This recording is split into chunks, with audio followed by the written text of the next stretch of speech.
मंगलवार को हत्या का एक मामला सामने आने से अफरा तफरी का माहौल बन गया। यह मामला बिरौल के ग्राम पटनिया का है। कृष्णा चौपाल पिता सूरज चौपाल जो पटनिया का रहने वाला है। कृष्णा चौपाल की हत्या काफी बेरहमी से की गई है। हत्या के बाद शव मिलने पर गांव के लोगों में काफी आक्रोश है। आक्रोशित लोगों ने पुलिस को घेरे रखा। देर रात तक लोगों के बीच इस घटना के बाद आक्रोश देखा गया। हत्या की घटना के बाद परिवार का रो रो कर बुरा हाल बना हुआ है। वहीं दूसरी तरफ इस मामले को लेकर पुलिस छानबीन करने में जुटी हुई है।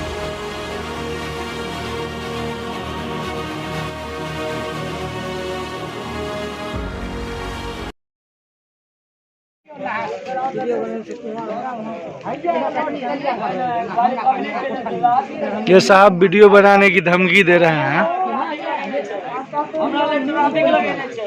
इन लोगों का अत्याचार सिर्फ गरीबों पे, मजलूमों पे रहेगा।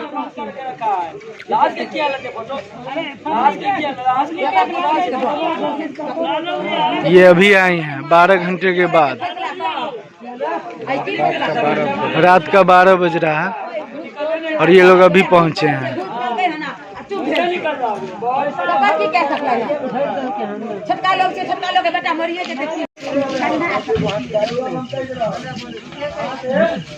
निर्णय करते तो बढ़िया रहे तो निर्णय करो, नहीं करते निर्णय तो पुलिस वाला जहाँ मरा तहाँ जाओ।